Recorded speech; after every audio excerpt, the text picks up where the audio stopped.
पधारो हरि कीर्तन में चलो आओ जी पवन कुमार। पधारो हरि कीर्तन में चलो आओ जी पवन कुमार। पधारो हरि कीर्तन में चलो आओ जी पवन कुमार।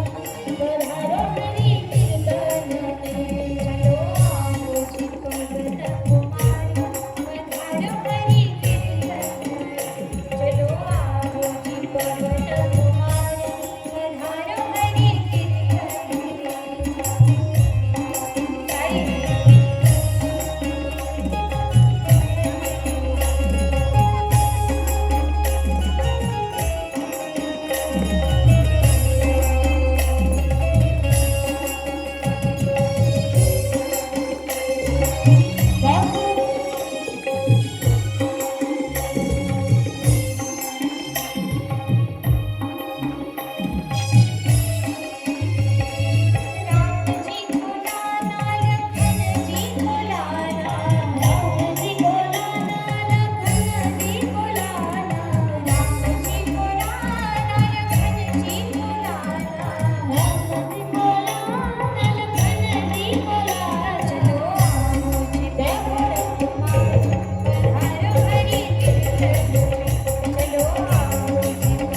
पधारो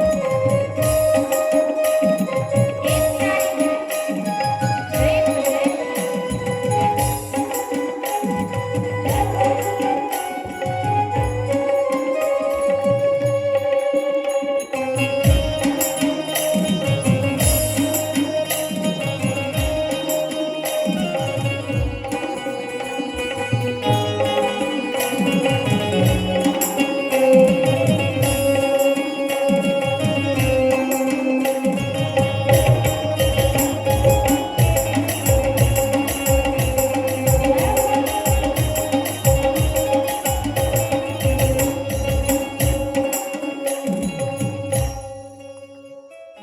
बोला प्रभु रामचंद्र भगवान की जय। पवन सुत हनुमान की जय।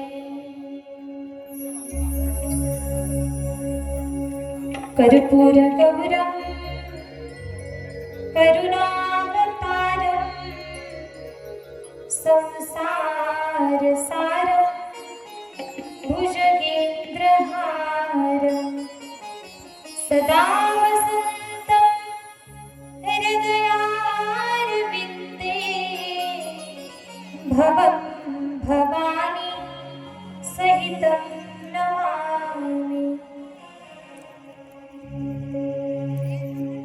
परम मंगलमय जीवांचं परम कल्याण कल्याण करणारे प्रत्येक साधकाला, प्रत्येक भक्ताला, प्रत्येक उपासकाला आपल्या भक्ती सुखामध्ये नाहू घालणारी, मुक्ती मोक्ष अगदी सहज लीलया प्रदान करणारी, मनुष्य जीवनाला कल्याणाचा, उद्धाराचा मार्ग प्रदान करणारी परम पवित्र अशी ही श्रीराम कथा, राम कथेचं चिंतन आपण करत आहोत, रामचरित्र आपण ऐकत आहोत. त्या रघुरायाचं हे गोड चरित्र, हे गोड कथा. आजचा आपला कथेचा कितवा दिवस? माता बरं का, ताट फ्रेश बसा बरं जरा. आजचा आपला चौथा दिवस आहे. प्रथमतः या ठिकाणी तुम्हा सर्व सज्जन श्रोत्यांचं अंतःकरणपूर्वक स्वागत. तुमच्या प्रत्येकाच्या चरणी वंदन. पहा, तुम्ही सर्व श्रोते मायबाप. श्रोते हे सामान्य नसून श्रोते साक्षात भगवत स्वरूप असतात. म्हणून तुम्हा सर्वांच्या चरणावरती माझं वंदन. आणि माझ्या भाग्यानं आदरणीय बंगे बाबा सुद्धा या ठिकाणी उपस्थित झालेले आहेत. बाबांच्या चरणी सुद्धा माझं मस्तक आहे, वंदन आहे. त्याचबरोबर या कार्यक्रमाला ज्यांचं मार्गदर्शन लाभतंय, आदरणीय हरिभक्तीपरायण शंकर महाराज पुंड बाबांच्या चरणी सुद्धा माझं वंदन असेल. सर्वांचे आभार. त्याचबरोबर इकडे गुणीजन वर्ग, त्यामध्ये मग जाधव काका असतील, राऊत काका असतील, माझे छोटे बंधू कृष्णा दादा असेल, त्याचबरोबर प्रसाद दादा असेल, पायल ताई असेल. या प्रत्येकाचे आभार. सिस्टीमवाले दादांचे सुद्धा, काकांचे सुद्धा धन्यवाद.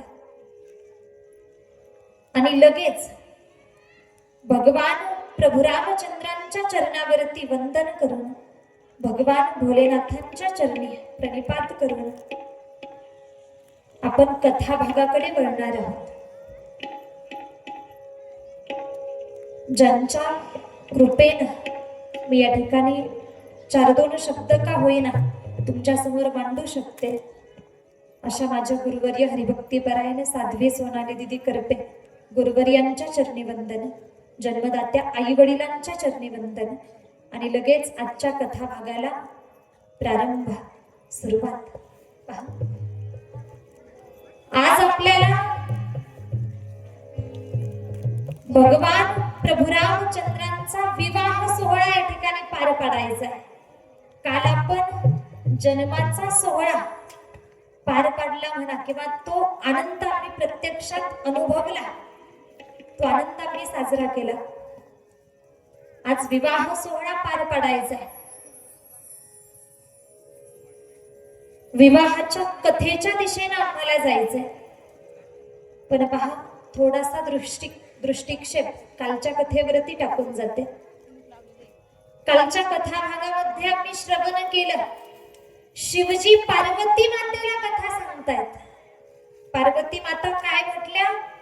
प्रभू, जी चूक मी अगोदरच्या जन्मात केली ती आता करणार नाही. आता मला रामरायाचं चरित्र ऐकायचंय, मला राम कथा ऐकायची.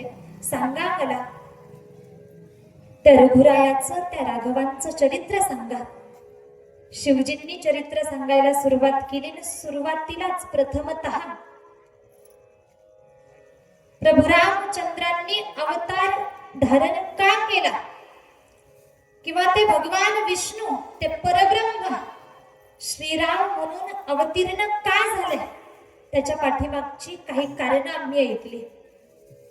मग त्यामध्ये 5 कारणं आम्ही अगदी विस्ताराने ऐकले. जय विजय यांना सनकादिकांनी दिलेला शाप हे पहिलं कारण होतं. त्यानंतर दुसरं कारण होतं वृंदेनं भगवान नारायणांना दिलेला शाप. पुढे नारदांनी म्हणजेच शेंडीवाल्या बाबानं कुणाला शाप दिला? बोला. भगवान विष्णूंना. तिसरं कारण आहे पुढे मनु आणि शतरूपा यांनी केलेली तपस्या. चौथं कारण आणि पुढे प्रताप भानूला ब्राह्मणानं दिलेला शाप. हे पाचवं कारण आम्ही विस्तारपूर्वक काल श्रवण केलं, ऐकलं. आणि कथाभाग ऐकत असताना श्रावण बाळाची कथा ऐकल्यानंतर आम्ही पुढे ओघाओघात नवे नवे विस्तार करत राम जन्मापर्यंत येऊन पोहोचलो. राम जन्म काल झाला, आता तिथून पुढचा कथाभाग आज आम्हाला ऐकायचा आहे. बोला प्रभु रामचंद्र भगवान की जय, सीता माता की जय. प्रभु रामचंद्र अवतीर्ण झाले, अयोध्या नगरी प्रसन्न झाली. जणू काही ती अयोध्या नगरी स्वतःलाच धन्य मानू लागली. तिथली माती धन्य, माणसंही स्वतःला धन्य मानू लागली. राजा दशरथ, कौशल्या माई हे तर धन्य आहेतच. आणि सांगू पहा, रामरायानं अवतार धारण केला.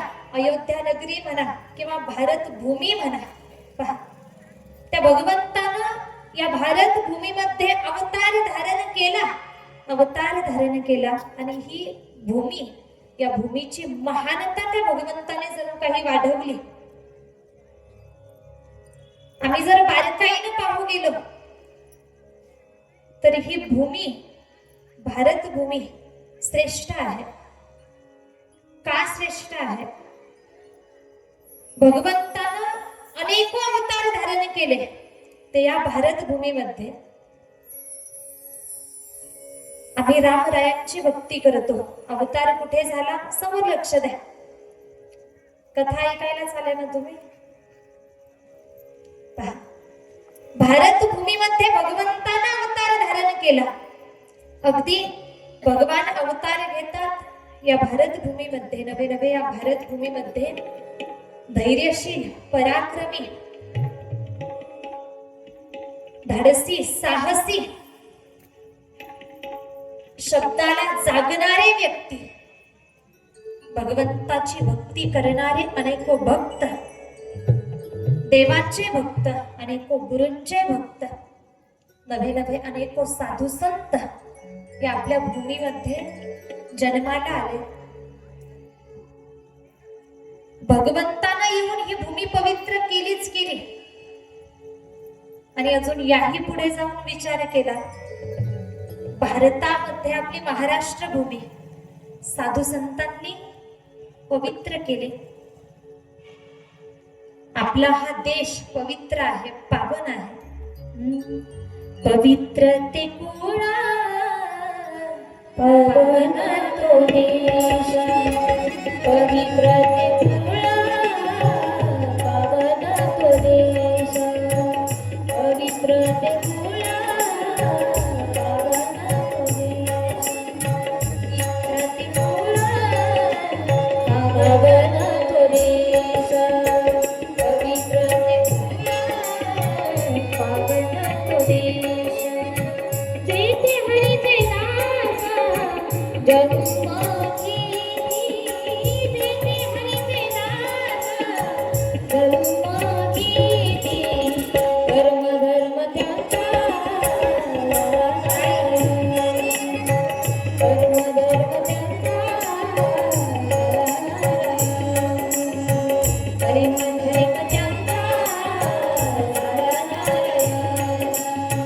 हरिम हरिम त्यांचा,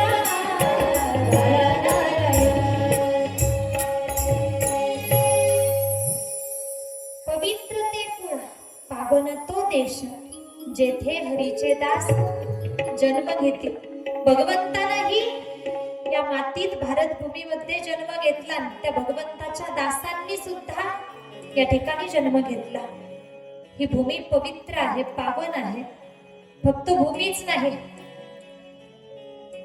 इथे जन्माला येणारा प्रत्येक जीव इथली माणसं, इथली संस्कृती, इथल्या परंपरा, सगळं काही पवित्र म्हणा, सगळं काही धन्य आहे.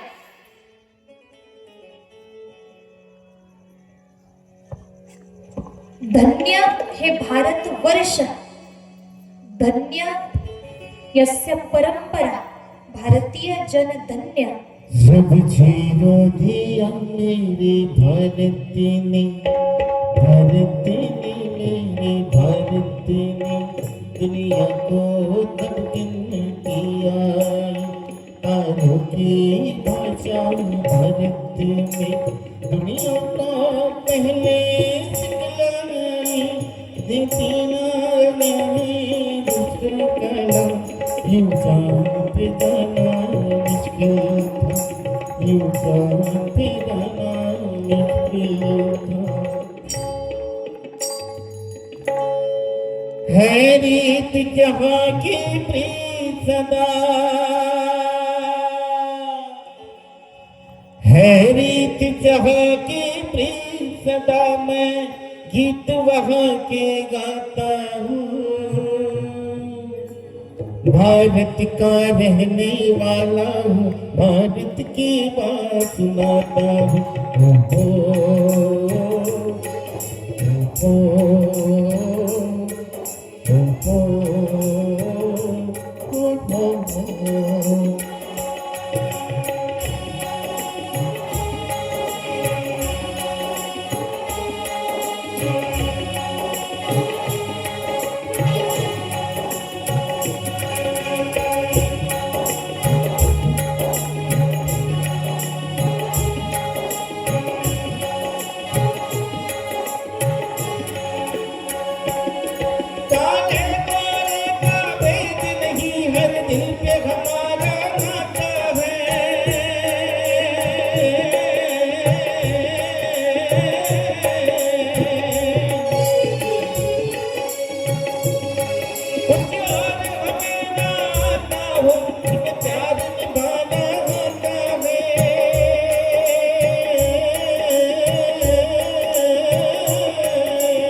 मला सांगायचंय, ही भूमी किती पवित्र आहे. आम्ही स्वतःला खरं तर धन्य मानलं पाहिजे. धन्य आहोत आम्ही, भाग्यवान आहोत आम्ही. भारतामध्ये आम्हाला जन्म मिळाला. ही भूमी साधू संतांची भूमी आहे, भक्तांची भूमी आहे, हरिदासांची भूमी आहे. नवे नवे भगवंताला आवडणारी भूमी, नवे नवे भगवंतानं ही अवतार कार्य करावं ते याच भूमीमध्ये, या भारत भूमीमध्ये. रामरायानं अवतार धारण केला या भारत भूमीमध्ये, आणि जणू काही रामरायांच्या जन्मानं येण्यानं इथली माती, ही भूमी पवित्र झाली, महानता प्राप्त झाली या भूमीला.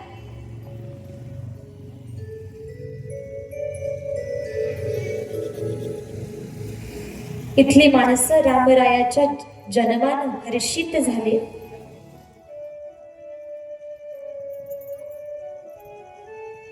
तो भगवान परमात्मा आहे, जगाचा मालक, पण अवतीर्ण झाला कौशल्या माईच्या पोटी पुत्र म्हणून. त्यानं जन्म धारण करावा. आणि प्रसंग काय आहे पहा. जेव्हा तो भगवंत जन्माला आला, प्रकट झाला, तेव्हा अगदी येताना 8 वर्षाच्या चतुर्भुज रूपात तो प्रकट झाला.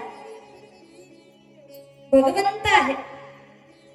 कौशल्या माईनं पाहिलं, बाळ जन्माला आले, पण 8 वर्षाचं दिसतंय आणि चतुर्भुज रूपात आहे. ती कौशल्या माई जसं पाहिलं, आता जन्माला नुकतंच जन्मलेलं बाळ केवढं असतं, अगदी छोटस बाळ असतं. हे बाळ तर 8 वर्षाचं प्रगट झालंय. कौशल्या माई म्हणू लागली, लक्षात आलं हा भगवान आहे. भगवंता लहान व्हा. तुम्ही जर असेच 8 वर्षाचे प्रगट होऊन राहिलात तर तुम्हाला माझा मुलगा, माझा पुत्र कोणी म्हणणार नाही. नुकतंच जन्माला आलेलं बाळ छोटस असतं. लहान व्हा भगवंता, लहान व्हा. मला तुमचे लाड कोड कौतुक पुरवायचे, पुत्र म्हणून मुलगा म्हणून सांभाळायचे. लहान व्हा. भगवान परमात्मा कौशल्या मातेची इच्छा, तिची ती विनंती मान्य करतात. भगवंत लहान होतात.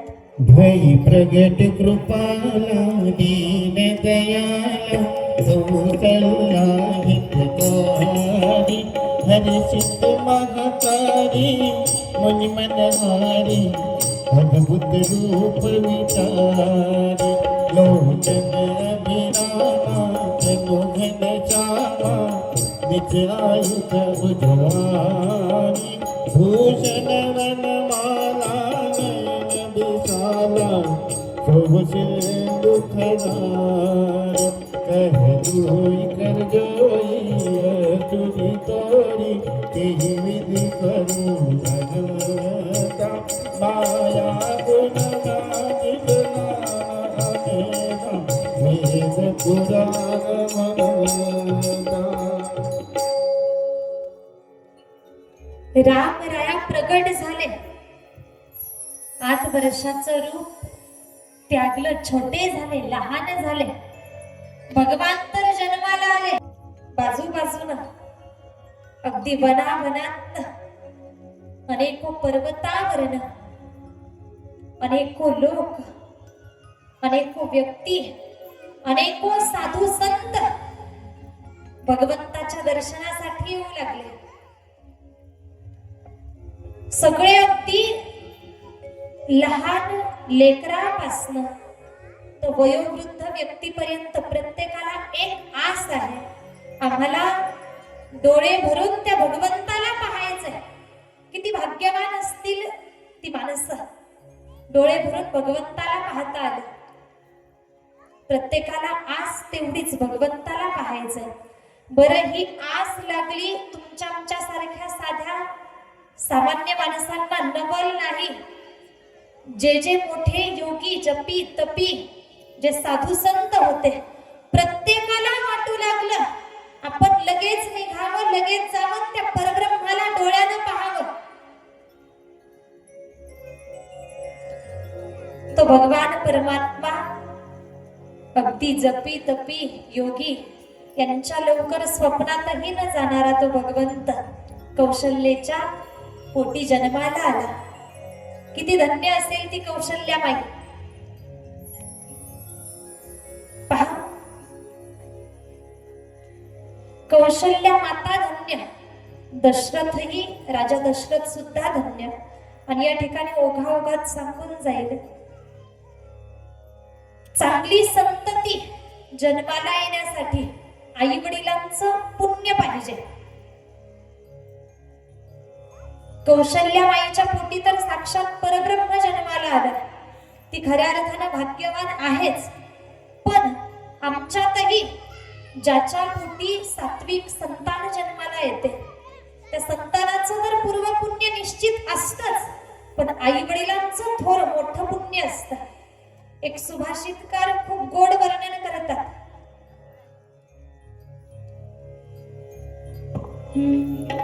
सुशीलो मातृपुण्येन पितृपुण्येन चतुरतः उदारो वंशपुण्येन आत्मपुण्येन सभाग्यतः. आता वर्ग बारकाई नाही का महत्वाचा आहे. सुशीलो मातृपुण्येन, आईची जर पुण्याई असेल तर जन्माला येणार लेकरू, जन्माला येणारी संतान ही सुशील नम्र म्हणून जन्माला येते, ती सुशील बनते.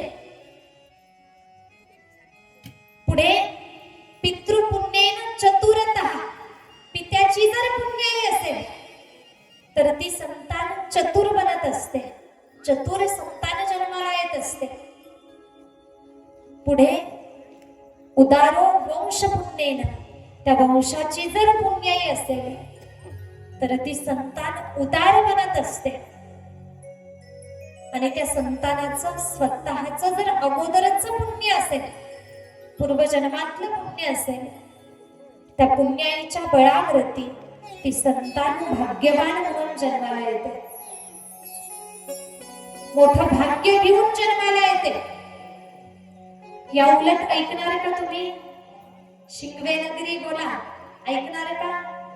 आता हे आम्ही चांगली लक्षणं ऐकली, माझं बोलणं कळतंय ना? आता पहा, या उलट सुभाषितकार सांगतायत, उन्मातो मातृदोषेन पितृदोषेन मूर्खता, कार्पण्य वंशदोषेन कर्मदोषेन दरिद्रता. उन्मादो मातृदोषेन, पहा प्रत्येक आईसाठी, प्रत्येक स्त्रीसाठी हे मोलाचं आहे. आईचं जर पापकर्म असेल तर त्या पापामुळे, त्या चुकीच्या कर्मामुळे, त्या दोषामुळे जन्माला येणारी संतान ही उन्मत्त म्हणून जन्माला येते किंवा ती उन्मत्त बनते. त्यानंतर पित्याचा जर दोष असेल, पित्याचं जर पापकर्म असेल, पितृदोषेन मूर्खता, जन्माला येणारी संतान ही मूर्ख बनून जन्माला येते, मूर्ख संतान ती बनते. पुढे कार्पण्य वंश दोषेन, वंशाचं जर पापकर्म असेल, वंशाचा जर दोष असेल तर ती संतान कंजूष बनत असते.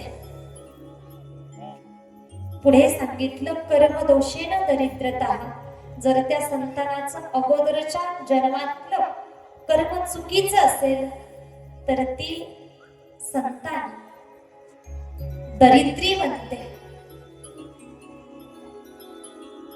यातनं आम्हाला घ्यायचंय, यातनं शिकायचंय. कथा नुसती ऐकून सोडून द्यायची नाही, काहीतरी शिकत चालायचंय. आम्हाला प्रत्येकाला वाटतं, प्रत्येक आई वडिलांना वाटतं आपला मुलगा, आपली मुलगी चांगली घडली पाहिजे, सात्विक बनली पाहिजे, सुसंस्कारित घडली पाहिजे. आपण लेकरांकडनं अशी अपेक्षा करतो की लेकरांचं जगणं, वागणं सगळं काही चांगलं असलं पाहिजे. लेकरांकडनं अपेक्षा करतोय ना, मग अगोदर त्यांनी चांगलं बनावं म्हणून अगोदर आपल्यामध्ये बदल करावा लागणार. का? पहा, आई वडील असतील किंवा घरात जसं वातावरण असेल त्या वातावरणाप्रमाणे घरातली संतान, ते लेकरू घडत असतात, बनत असतात. संतान चांगली घडावी वाटत असेल तर घरातलं वातावरण पारमार्थिक ठेवा, चांगलं ठेवा, आपोआप त्या लेकराला संस्कार लागते. पहा, मला सांगायचंय, आई वडिलांचं पुण्य असावं लागतं, तेव्हा चांगली सात्विक संतान जन्माला येते. दशरथ राजा, ती कौशल्या माई नक्कीच धन्य आहेत, महापुण्यवान आहेत. साक्षात परब्रह्म त्यांचा मुलगा म्हणून जन्माला आलाय. भगवंत अवतीर्ण झाले, जन्माला आले. या भगवंताला पाहण्यासाठी अयोध्येमध्ये गर्दीच गर्दी होऊ लागली, गर्दीच गर्दी. अगदी महिलांचीही गर्दी, पुरुषांचीही गर्दी, अनेक साधू संतांचीही गर्दी. आणि ज्या ज्या वेळेला काहीतरी आनंदाचा प्रसंग असतो, पूर्वी राज्यामध्ये जर आनंदाचं काही घडलं तर त्या आनंदाच्या प्रसंगी, मंगल प्रसंगी दानधर्म केला जायचा. जेव्हा काहीतरी चांगलं घडतंय, चांगलं होतंय, तेव्हा आम्ही निश्चित दानधर्म करत राहायला पाहिजे, केला पाहिजे. जर आम्ही भागवत कथा ऐकली, त्यामध्ये सुद्धा श्रीकृष्ण जन्म झाल्यानंतर यशोदा मैयानं, तुम्हाला माहिती आहे, ज्ञात आहे, यशोदा माईनं दानधर्म केला होता. इथेही तोच प्रकार आहे. राजा दशरथ, कौशल्यामाई, सुमित्रामाई, कैकेयीमाई हे सगळेजण दानधर्म करतात. जो जे मागल त्याला ते दिलं जायचं. मौल्यवान वस्तू आनंदानं एकमेकांना दिल्या जायच्या, वाटल्या जायच्या. अनेको जण येत होते, भगवंताला पाहत होते. भगवंताला पाहण्यासाठी रांगच लागलेली होती, गर्दीच गर्दी त्या ठिकाणी झालेली होती. फुले प्रीतीचे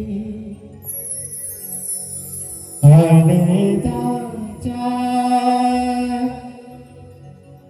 अश्रूने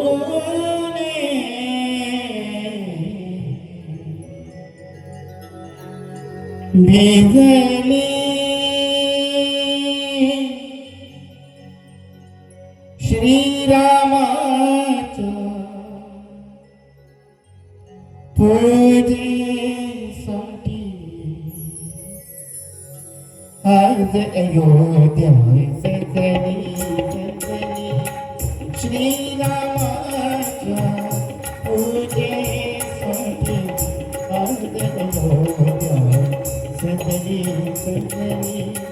प्रीतीची आनंदाच्या, प्रीतीची आनंदाच्या अश्रूने भिजली. श्रीरामाच्या पूजेसाठी आज अयोध्या सजली सजली. आज अयोध्या सजली सजली.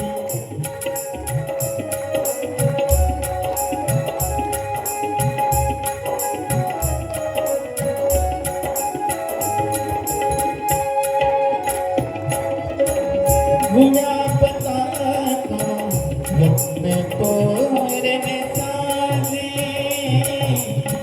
गुलाबता रत्न तोरण साजे.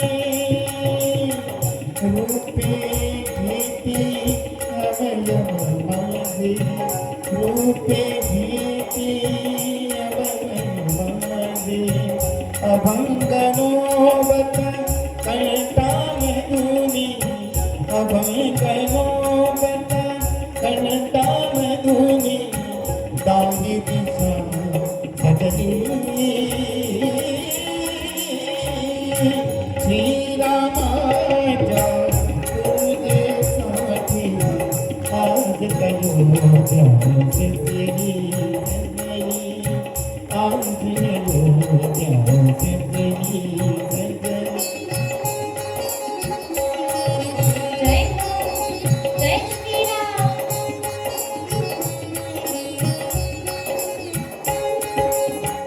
पंचप्राणी लावणी ज्योती. पंचप्राणी लावून ज्योती. सर्वांगाने करीन आरती. सर्वांगाने करीन आरती. भावभक्ती ताळमगिरी. भावभक्ती ताळमगिरी.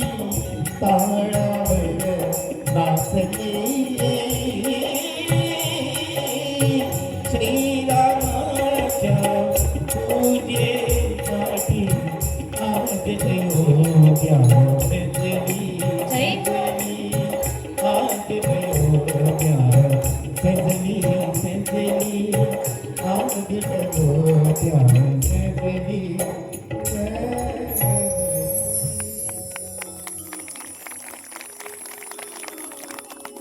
ती अयोध्या सजलेली आहे, आनंदित झालेली आहे. प्रत्येक जण आनंदित आहे. पहा, 4 बालक आहेत.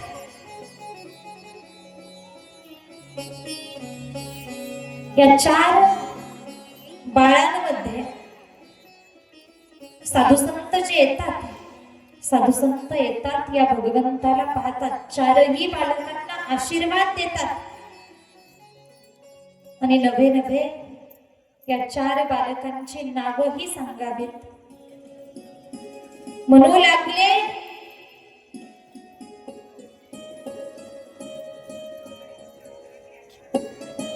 सुरुवातीला कैकेयीच्या बालकाचं नाव ठेवलं गेलं, सांगितलं गेलं, हा विश्वाचं भरण पोषण करणारा असेल, निष्ठावान असेल, म्हणून याचं नाव भरत. पुढे त्यानंतर पुढचा अगदी हा स्वतःच्या लक्ष्याला साध्य करणारा असेल, लक्ष्यापासून विचलित होणारा नसेल, नवे नवे हा नित्य स्वतःला भगवंताचा सेवक, नवे नवे भगवंताच्या चरणावरती याची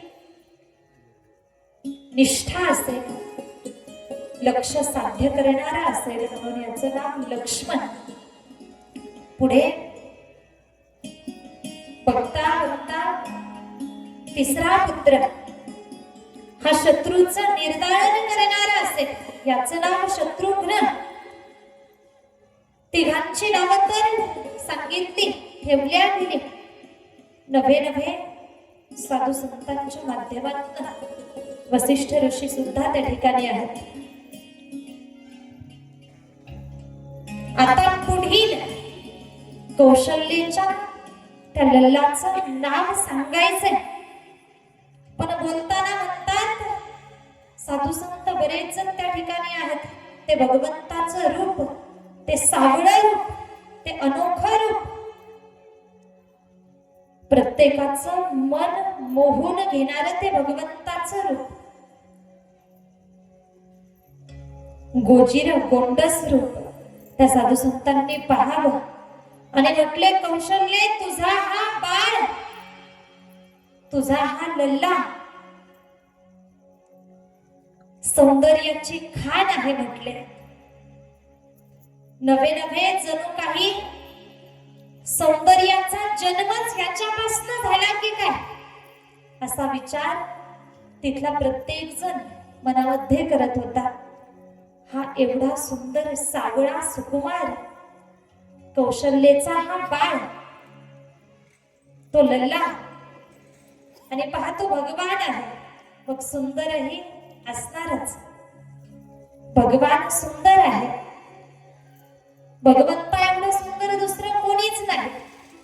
आम्ही विनाकारण सौंदर्याचा गर्व करत बसतो, आम्हाला वाटतं आमच्यासारखं सुंदर दुसरं कोणीच नाही. पण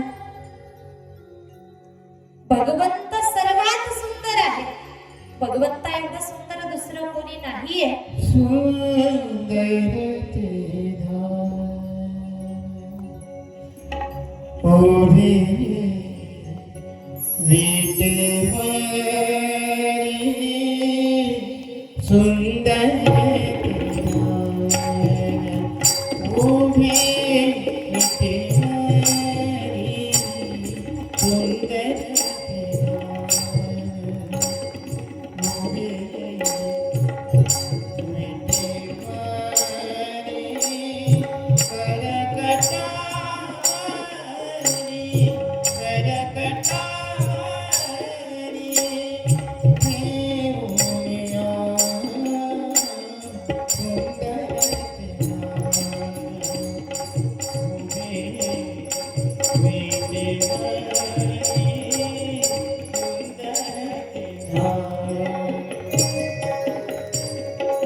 तुळशी हार गाया कासे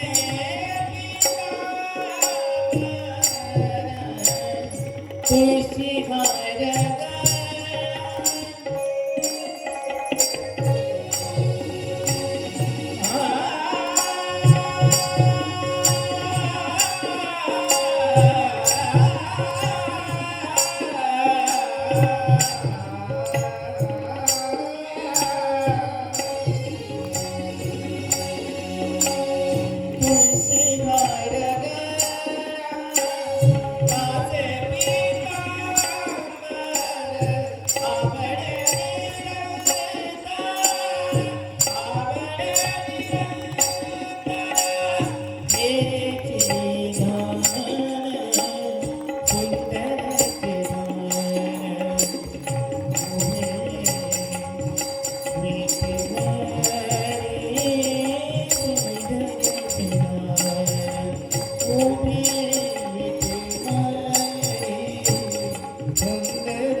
सुंदर ते ध्यान उभे विटेवरी कर कटेवरी ठेवोनिया. तो भगवान परमात्मा सुंदर आहे. राजस सुकुमार मदनाचा पुतळा रवी शशिकळा लोपलिया. तो भगवंत सुंदर आहे. तो कौसल्येचा लल्ला, तो कौसल्येचा बाण, तो दशरथ नंदन. सगळे म्हणतायत हा सावळा सुकुमार सुंदर आहे. या भगवंतासारखं सुंदर कोणी नाही. देवासारखं सुंदरही दुसरं कोणी नाही. देवासारखा चतुरही दुसरा कोणी नाही. देवासारखा धैर्यवानही दुसरा कोणी नाही.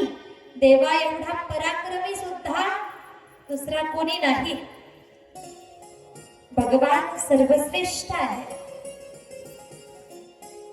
त्या भगवंताचं ते सुंदर गोड रूप साधू संत म्हणू लागले, याच्याकडे पाहिल्यानंतर चित्ताला स्थिरता शांतता मिळते. हा बाळ असा आहे की याला पाहिल्यानंतर अंतःकरण हर्षित होत आहे, आनंदमय होत आहे. हा सगळ्यांचा आराम आहे आणि म्हणून याचं नाव श्रीराम. हा सगळ्यांचा आराम म्हणून याचं नाव श्रीराम म्हटले. श्रीराम नाव दिलं. आता हा राम लल्ला, छोटेसे रामजी, गर्दी हटत नाहीये. जो तो प्रत्येक जण दूरवरून आहे त्या ठिकाणावरून भगवंताला पाहण्यासाठी येऊ लागला. मग मनुष्यही येत होते. देवतांना सुद्धा भगवंताला पाहण्याचा मोह आवरता आला नाही. देवांनी सुद्धा ठरवलं आता सगळं सोडून द्या आणि त्या भगवंताच्या भेटीला चला. भगवंताकडे देवताही येऊ लागले आणि या भगवंताला, या रामरायाला पाहण्याची इच्छा जागृत झाली. देवादिदेव महादेवांच्या मनामध्ये इच्छा निर्माण झाली, मला माझ्या भगवंताला पाहायचंय. बालरूपात असणाऱ्या माझ्या श्रीरामांना मी पाहणार. आता कधी जातो आणि कधी माझ्या भगवंताला पाहतो. असं झालं भगवंताला. त्या भगवान शिवशंकरांना, भगवान भोलेनाथांना आस लागली श्रीरामांच्या दर्शनाची आणि श्रीरामांना सुद्धा आस होती. अरे सगळे जण येतात, सगळे अयोध्यावासी येऊ लागले, अनेक वेगवेगळे देवी देवता येऊ लागले, साधू संत येऊ लागले. पण अजून माझे भोले बाबा काय दिसले? कळतंय ना माझं बोलणं? अजून भोले बाबा काय आले नाहीत. दोघांनाही एकमेकांच्या दर्शनाची आस आहे. हरी आणि हर या दोघांनाही एकमेकांना भेटावंसं वाटू लागलं, पाहावंसं वाटू लागलं. शिवजींची इच्छा निर्माण झाली आणि शिवजी निघाले. कुठून? कुठे राहतात शिवजी? कैलाश के निवासी नमो पार पार हो, नमो पार पार हो. आयो आयो आयो शरण तिहारी प्रभु पार पार हो. कैलाश के निवासी नमो पार पार हो, नमो पार पार हो. आयो शरण तिहारी प्रभु पार पार हो. टाळी. कैलाश के निवासी नमो पार पार हो, नमो पार पार हो. आयो शरण तिहारी प्रभु पार पार हो. जय जय कैलाश के निवासी नमो पार पार हो, नमो पार पार हो. आयो शरण तिहारी प्रभु पार पार हो. जय हो. एक टाळ. जय श्रीराम. जय हो, जय हो.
Thank you. जहर पिया जीवन दिया, जहर पिया जीवन दिया, जहर पिया जीवन दिया, कितना उदार तू, जहर पिया जीवन दिया, कितना उदार तू। आयो आयो आयो शरद आई प्रभु अवतार, कैलाश में निवास नमो मार मार, नमो मार मार। आयो शरद आई प्रभु तार तार, तारी एक तारी हात वर सर्वांना हात वर। आयो शरद आई प्रभु तार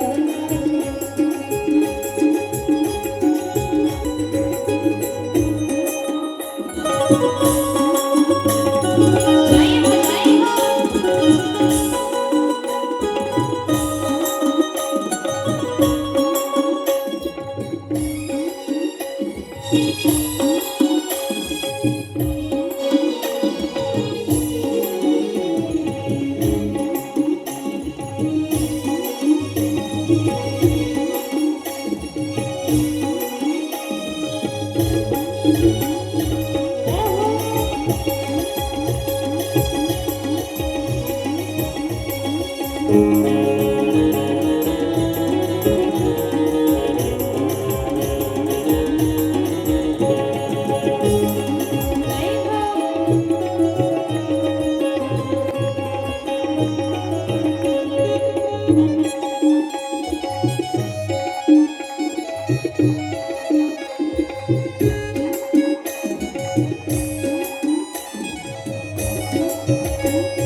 जय श्री राम रानी, जय हो।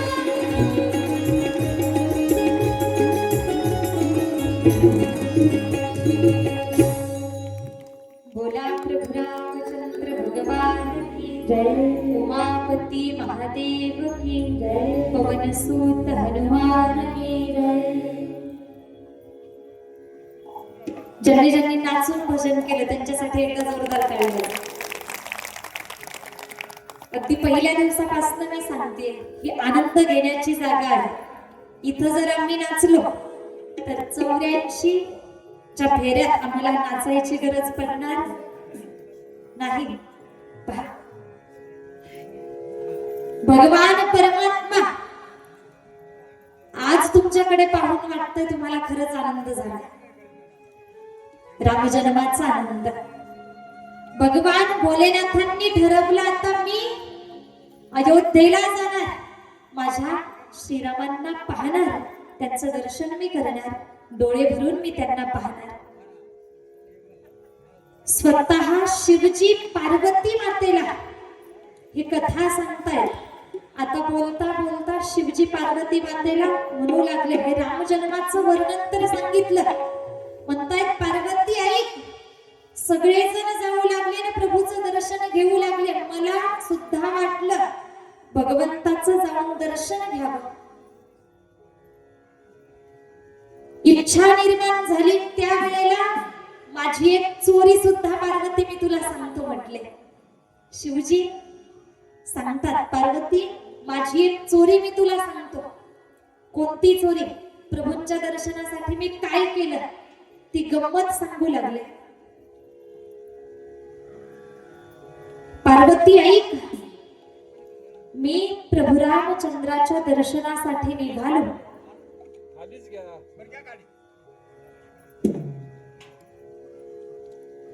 बोला प्रभु रामचंद्र भगवान की जय. पार्वतीने दर्शनासाठी निघालो. अयोध्या नगरीपर्यंत जाऊन पोहोचलो. त्या ठिकाणी गर्दीच गर्दी, रांग लागलेली होती. रांगेतून पुढे जायला चान्सच नाही. आम्ही एखाद्या तीर्थक्षेत्रावरती गेलो, गर्दी असेल तर आम्ही कुठून तरी मधून आतमध्ये घुसण्याचा प्रयत्न करतो. पण शिवजी आतमध्ये जायचंय, कसं जावं लक्षातही येईना. शिवजी भोळी देवता आहेत, भोळे आहेत शिवजी. कसं जावं काय लक्षात येईना, कळेना. गर्दी तर अफाट आहे, गर्दी खूप आहे. शिवजी सामान्य मानवाचं रूप धारण करत आहेत. त्या ठिकाणी जाऊन पोहोचले खरे, पण त्या गर्दीतनं शिवजींना पुढे कोणी जाऊच देईना, पुढे कोणी जाऊ देत नाही. त्याच गर्दीमध्ये काग भुशुंडी नावाचे ऋषी सुद्धा होते. त्यांचीही ती स्थिती, त्यांनाही आतमध्ये पुढे कोणी जाऊच देत नव्हतं. आता तिथं गर्दीच एवढी, भगवंताचं दर्शन करायचंय. मग कोण किती मोठा आहे आणि कोण काय आहे, कोण कुठून आलाय हे सुद्धा कुणाचाच कुणाला वेळ नाही, फक्त भगवंताला पाहायचंय. त्या ऋषींनी मानव रूपातील भगवान भोलेनाथांना ओळखलं. भगवान भोलेनाथ या ठिकाणी सामान्य रूप धारण करून आले. आपल्याला असं कोणी पुढे जाऊ देईना. या भगवंताच्या पाठीमागे आपण जात जात पुढे, कदाचित पुढे जाऊन पोहोचू शकतो. काग भुशुंडीनं भगवान शिवशंकरांचा पाठलाग म्हणा, त्यांच्या पाठोपाठ चालू लागले आणि बघता बघता जाऊन म्हटले, शिवजी तुम्ही इथं. शिवजींच्या लक्षात आलं, या ऋषींनी आपल्याला ओळखलं. दोघांचाही एकच प्रश्न, पुढे कोणी जाऊ देईना. आता काय करावं? शिवजी म्हटले, आपल्याला काहीतरी चतुरता करावी लागणार. करावं काय? दोघेही बाजूला झाले ना. दोघांनी एक विचार केला. शिवजी म्हटले, आपण एक काम करू, आपण दोघे ज्योतिषी म्हणून आतमध्ये जाऊ. ज्योतिषी बनायचं. मी ज्योतिषी आणि माझा चेला म्हणजे माझा शिष्य म्हणून तुम्ही माझ्यासोबत चलायचं. या माध्यमातून आपल्याला आतमध्ये लवकर प्रवेश मिळेल. शिवजींनी ज्योतिषाचं रूप धारण केलं. शिवजींचा चेला बनले ते ऋषी. आणि आता आतमध्ये जायचं. मग अगोदरच ते ज्योतिष शास्त्र अगोदर बाहेरच्यांना सांगायला सुरुवात केली. जो येईल त्याला ज्योतिष शास्त्र सांगू लागले, भविष्य सांगू लागले. वर्तमान भविष्य सांगतायत. आता तिथे त्या ठिकाणी चर्चाच चर्चा. हिमालयावरनं दोन ज्योतिषी आले आणि ते प्रत्येकाचं भविष्य सांगतात. हात पाहतात आणि भविष्य सांगतात. बाहेर चर्चा.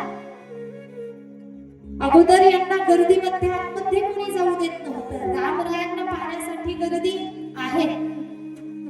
आता बरीच गर्दी झाली भविष्य पाहण्यासाठी शिवजींच्या समोर.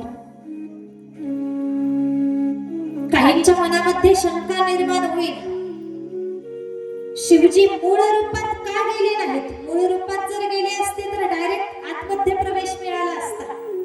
कोणी अडवलंही नसतं, कोणी थांबवलंही नसतं, आपोआप रस्ता मिळाला असता. पण त्याच्या पाठीमागचं कारणही असतं.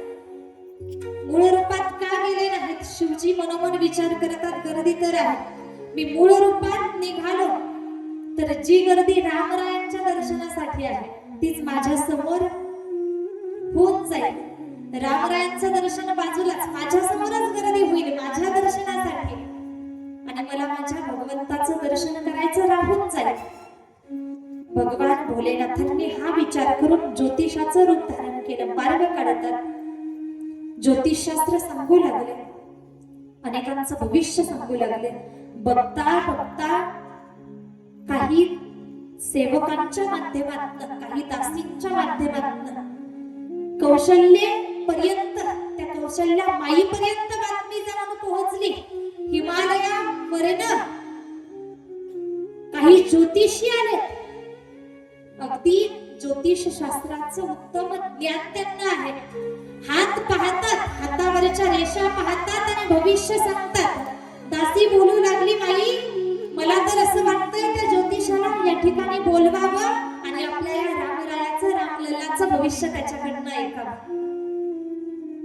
जसं हे वर्णन त्या ज्योतिषाच्या बाबतीत कौशल्याबाईनं ऐकलं न वाटलं, रे माझ्या रामलल्लाचं आता भविष्य मला ऐकायचंय.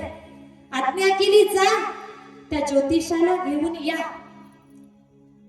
ते ज्योतिषी त्यांना आतमध्ये आला. बरं, ज्योतिषाला म्हणजेच भगवान भोलेनाथांना बोलावण्यासाठी 4-2 सेवक गेले, आणण्यासाठी गेले. गर्दीतनं रस्ता काढला, बाहेर गेले.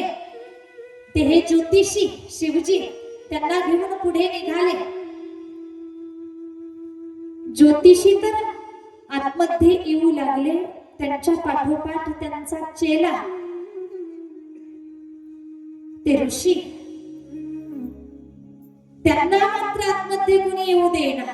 शिवजींच्या पाठीमागे येऊ दिलं जात नव्हतं. कौशल्याबाई तिने आज्ञा केली होती ज्योतिषाला, त्या एकट्यालाच घेऊन या. त्यांना एकट्यालाच आणा. हा चेला पाठीमागे पळू लागला. मनोमन विचार करतोय, जणू भगवंताशी संवाद साधला जातोय. देवा, ही काय तुमची असली चतुरता? ठरलं होतं दोघांनी मिळून आतमध्ये जायचं. शिवजी एकटेच आतमध्ये निघाले. मला सोडून जाऊ नका, मला घेऊनच आतमध्ये जा. शिवजी म्हटले, सेवकांना सांगितलं, माझ्यासोबत माझ्या या चेल्याला सुद्धा, शिष्याला सुद्धा न्यावं लागणार. कारण म्हटले, माझं वय झालंय जास्त, मला काय डोळ्यांनी जास्त दिसत नाही, आता दिसायला कमी झालं. तुम्ही मला एकट्याला आतमध्ये घेऊन जा. म्हणाल, रामलल्लाचं भविष्य सांगा. भविष्य मला सांगता येतं, पण वयोवृद्ध असल्या कारणानं एक प्रकारे त्या हातावरच्या लहान लहान रेषा मला माझ्या डोळ्यांनी दिसणार नाहीत. मग मला माझ्या या शिष्याला सोबत घेऊन यावं लागणार. तो हात पाहिल, रेषा बघून त्या रेषा मला सांगेल कुठे कशा आहेत. मग त्या रेषांचा अंदाज घेऊन मी रामलल्लाचं भविष्य सांगणार. पटलं सेवकांना. दोघांनाही घेऊन आतमध्ये. कौशल्याबाईलाही आनंद, माझ्या रामलल्लाचं आता भविष्य मला ऐकायला मिळणार. हे ज्योतिषी म्हणजेच भगवान भोलेनाथ, त्याचं आदरातिथ्य कौशल्याबाईनं केलं. कौशल्याबाईनं आदरातिथ्य केलं. रामलल्लाचं भविष्य सांगा म्हणू लागले. भविष्य सांगा म्हणतीये, पण अगोदरच म्हटली भविष्य तर सांगा, पण अगोदर माझ्या रामलल्लाला आशीर्वाद द्या. कारण तिला माहिती होतं हे ज्योतिषी सामान्य नाहीत, हिमालय पर्वतावरून आले. मग म्हटली, अगोदर माझ्या लल्लाला आशीर्वाद द्या, माझ्या राघवाला आशीर्वाद द्या. आता मोठा पेच प्रसंग निर्माण झाला. शिवजींना वाटू लागलं, येऊन चूक केली की काय? माझं श्रद्धास्थान म्हणजे राघवजी आहे. मी ज्यांना भगवंत मानतो किंवा ज्यांची मी भक्ती करत होते हे राघवजी, त्यांच्या दर्शनासाठी मी आले. आणि कौशल्याबाई म्हणतीये त्यांनाच तुम्ही आशीर्वाद द्या. म्हणजे हे असं झालं, आम्ही ज्याचं गुणगान गातोय, ज्या भगवंताचं वर्णन आम्ही करतोय, ज्याचे भक्त आम्ही स्वतःला म्हणून घेतोय, त्या देवालाच भक्तांना आशीर्वाद देणं हे कितपर्यंत योग्य आहे? शिवजी म्हणतात, येऊन फसलो मी, आता करावं काय? मी शिव आहे, नवे रामराया माझे भगवंत आहे हे सांगताही येईना, सत्यता प्रकटही करता येईना. राघवांना मात्र आनंद झाला होता. शिवजी, आता आशीर्वाद द्याच, तुमच्याकडनं आशीर्वाद मला घ्यायचा आहे, आशीर्वाद द्या. काही बोलता येईना. श्रीरामांची इच्छा झाली आणि शिवशंकरांनी काही पर्याय सुचत नाहीये म्हणून आपला हात प्रभू रामचंद्रांच्या डोक्यावरती ठेवला. कौशल्या माईचं समाधान झालं, आशीर्वाद माझ्या बाळाला मिळाला. आता म्हटली माझ्या या बाळाचं तुम्ही भविष्य सांगा. शिवजी सांगतात, तुझा हा लाला, तुझा हा राम लल्ला अनेकांचा उद्धार करणार आहे, अनेकांसाठी हितकारक ठरणार आहे. नव्हे नव्हे तुझ्या या राम लल्लाची ख्याती कीर्ती सर्वत्र दरवळणार आहे. आणि बोलता बोलता सांगतायत शिवजी, हा बालक जरी सामान्य दिसत असला, सामान्य वाटत असला, तरी सुद्धा जणू काही भगवंताचाच अंश आहे, साक्षात भगवंत आहे सांगता येईना. पण म्हटले याच्याकडे पाहून असं वाटतंय की साक्षात भगवंतच हा आहे की काय, साक्षात भगवानच अवतीर्ण झाला की काय. सांगितलं पण यांना वनवास मिळणार असं काही दुःख वाटेल कौशल्या माईला, असं काही सांगितलं नाही. कौशल्या माई म्हटली, तुम्ही शिवजी जेव्हा सांगतायत याच्याकडे पाहिल्यानंतर वाटतंय हा साक्षात भगवंतच या ठिकाणी आला की काय. शिवजीने बोलता बोलता पुढे सांगावं, जनकाची कन्या सीता जानकीशी तुझ्या राम लल्लाचा विवाह होणार. आणि म्हटले आता इथून पुढचं भविष्य सांगण्यासाठी मी परत येईल, नंतर येईल, आता लगेच काय विचार नको. पुढे काय होतं, वनवास होता, टाळलं, नंतर येईल म्हटले. शिवजी स्वतःला धन्य समजू लागले. ही जी लीला रामायणामध्ये आली, श्रीरामचरितमानस ग्रंथामध्ये ही जी लीला आहे, या लीलेला हरिहर मिलन, हरिहर मिलनाची लीला म्हटलं गेलं. अशी ही गोड लीला भगवंताने एक नाही अनेको लीला केल्यात. पहा, भगवान या ठिकाणी अवतीर्ण होतात, अवतीर्ण होऊन भगवान लीला करतात. आम्ही जे करतो त्याला कृती म्हणता येईल, त्याला क्रिया म्हणता येईल, पण भगवंताने या ठिकाणी येऊन जे केलं त्याला लीला म्हणावं लागतं. आम्ही जे करतो त्याला लीला म्हणता येत नाही, लीला भगवंत करत असतात. आमच्याकडनं घडते ती कृती असते, आमच्याकडनं घडणारी क्रिया असते. चला पुढे. यानंतर भगवान परमात्मा पाहता पाहता लहानचे मोठे होत आहेत, रांगतायत, एक एक पाऊल टाकतायत, अंगणामध्ये फिरू लागले, अनेक लीला करू लागले. त्यामध्येच पुढे कौशल्या माई या राघवाचं पोट कौतुक पुरवतीये. नवे नवे कौशल्या, सुमित्रा, कैकई तीनही माता रायाचे लाड पुरवतायत. आईचं प्रेम भगवंत या ठिकाणी या अवतारात घेतायत. आणि पहा, जणू काही आईचं प्रेम अनुभवण्यासाठीच भगवान अवतीर्ण झाले की काय, असंही कुठेतरी वाटतं. कारण आईचं प्रेम, कौशल्या मातेचं प्रेम रामराया अनुभवत होते आणि आनंदित होत होते, समाधानी होत होते.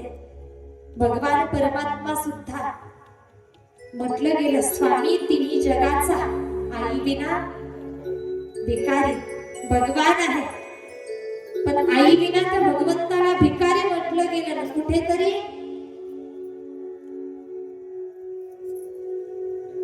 त्या आईचं प्रेम अनुभवण्यासाठी तोच भगवान यशोदाचा लाल झाला की काय, तोच भगवान कौशल्येचा लल्ला झाला की काय, असंही वाटतं.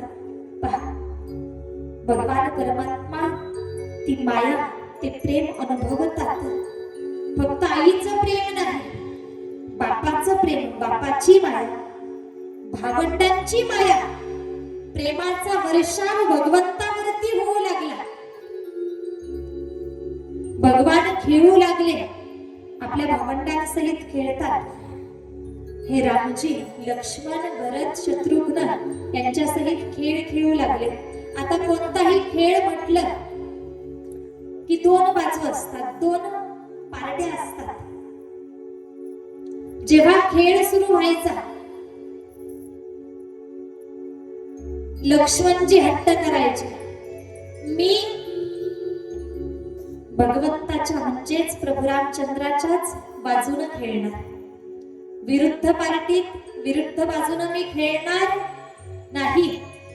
अगदी बालपणापासून आपल्या मोठ्या भावाबद्दल किती निष्ठा आहे, किती श्रद्धा आहे, किती प्रेम आहे हे लक्ष्मणजींकडनं आपण शिकावं.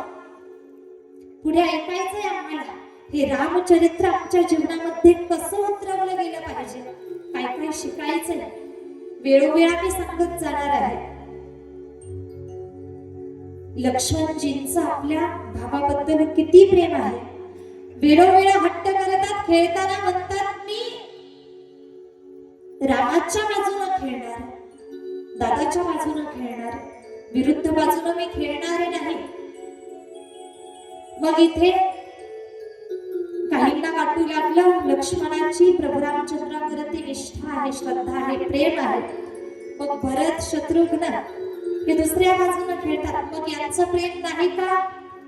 तर पहा, भरतजी म्हणायचे लक्ष्मणा तू प्रभूंच्या दादाच्या बाजूने थांब, काही हरकत नाही. पण जे दादाच्या बाजूने खेळतात त्यांच्यापेक्षाही आम्ही श्रेष्ठ आहोत किंवा आमचं मोठं भाग्य आहे. का मोठं भाग्य? तर म्हटले दादाच्या बाजूने उभा राहणारे त्यांच्या सोबत उभे राहते, पण जे दादाच्या विरुद्ध खेळतील म्हणजेच जे भगवंताच्या विरुद्ध बाजूने असतील ते समोर असते. आणि खेळ खेळताना त्यांना भगवंताच्या मुखाचं दर्शन होईल. भरतजी म्हणतात खेळताना आम्ही नित्य राघवाच्या मुखाचं दर्शन आम्हाला मिळेल, म्हणून आम्ही बाजूने खेळणाऱ्यापेक्षाही आम्ही विरुद्ध बाजूने खेळणारे जास्त भाग्यवान. अशा या अनोख्या लीला पहा. आता या लीला भगवंताचं हे वर्णन शब्दांमध्ये सुद्धा वर्णन केल्या जाऊ शकत नाही. त्या भगवंताच्या लीला, त्या लीला वर्णन करण्यासाठी आमची वाणी सुद्धा कमी पडावी. त्या भगवंताचं वर्णन पूर्णत्वाने कोणी करू शकत नाही, पण आपला हा प्रयत्न आहे भगवंताचं हे गोड वर्णन आम्ही करावं आणि आम्ही आनंदी व्हावं, समाधानी व्हावं. पहा, भरतजी म्हणतात भगवंताचं मुख पाहून आम्ही धन्य हो. आणि पहा, कोटी ब्रह्म हत्या मुख पाहता जाते. भगवंताचं मुख पाहणं सुद्धा धन्यतेचं लक्षण आहे, पाप संपवणार हे आहे. यानंतर पुढे भगवान परमात्मा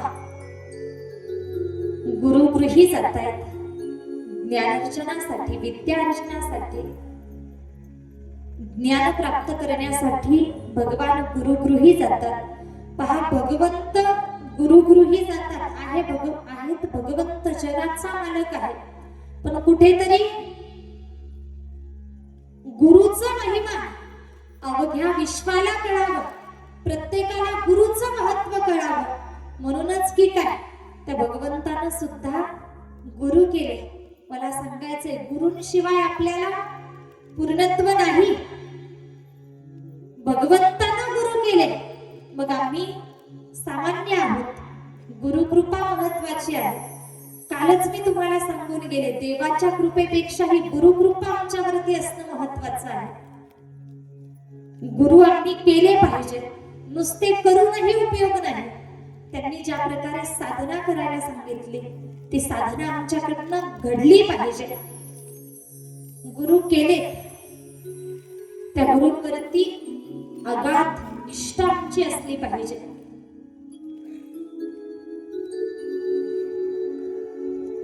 गुरूंनी दाखवलेला मार्ग तो आम्ही स्वीकारला पाहिजे, अंगीकारला पाहिजे. गुरूंची एक प्रकारे आमच्याकडनं अवज्ञा होईल असं आम्ही कधी करू नये. काल मी सांगून गेले तुम्हाला, पार्वती मातेचा विचार होता. पार्वती मातेनं विचारलं शिवजींना, स्वामी देवानं अशी कोणती चूक केली की माझ्या गुरुजीनं त्यांना शाप दिला. देव चुकला असं पार्वती मातेला मान्य होतं, पण गुरु चुकणार नाहीत हा ठाम विश्वास पार्वती मातेला होता. नारदांच्या बाबतीत गुरूंबद्दल निष्ठा हवी, विश्वास हवा. गुरूंची कृपा जर आमच्यावरती झाली तर देवाची कृपा व्हायला वेळ लागणार नाही. नव्हे आमच्या गुरूंमध्ये त्रिदेवता सामावलेले आहेत. आम्ही म्हणतो गुरुर ब्रह्मा गुरुर विष्णू गुरुर देवो महेश्वर गुरु साक्षात परब्रह्म तस्मै श्री गुरुवे नमः. हे आम्हाला पाठ आहे, माहिती आहे. मग हे नुसतं पाठ असण्यापुरतं किंवा माहिती असण्यापुरतं मर्यादित नसावं. हे कधीतरी आम्ही आमच्या जीवनामध्ये उतरवलं पाहिजे. कथा कीर्तन हे नुसतं ऐकण्यापुरतं सांगण्यापुरतं मर्यादित नाही. ते आम्ही कधीतरी जीवनात उतरवलं पाहिजे, आचरणात आणलं पाहिजे. वारंवार आमचे दोष, आमच्यातले अवगुण टाकत गेलं पाहिजे आणि चांगलं स्वीकारत गेलं पाहिजे. याचसाठी ही कथा आहे, सप्ताह आहे. कशासाठी? चुकीचं संपलं पाहिजे आणि चांगलं स्वीकारलं पाहिजे. मी सांगते तुम्हाला, गुरूंचा महिमा मोठा आहे. गुरु भजन, गुरु भक्ती प्रत्येकाकडनं घडावी. आणि याच संदर्भानं गुरूंचं महिमान गाणार एक गोड भजन आपल्याला या ठिकाणी गायचंय. ताट फ्रेश बसा बरं.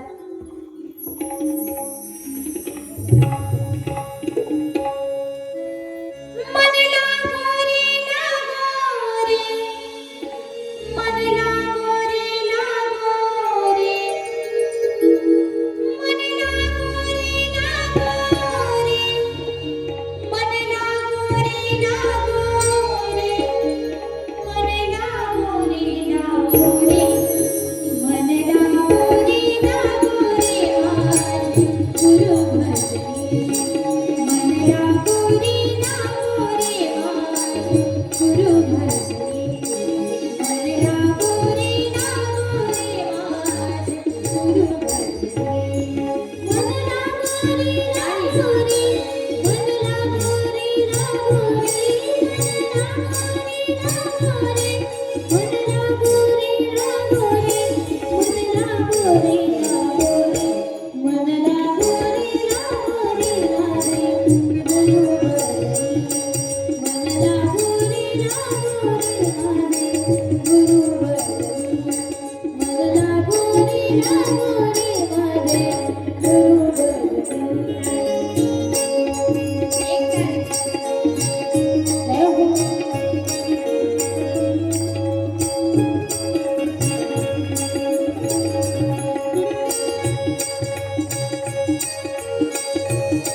गुरुभक्ती आमच्याकडनं घडली पाहिजे.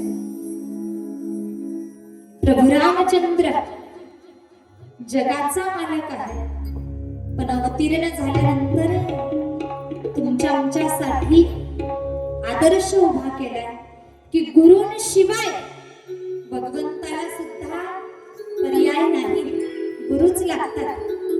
व गुरु दोन प्रकारचे आहेत, एक पारमार्थिक गुरु आणि दुसरे व्यावहारिक गुरु.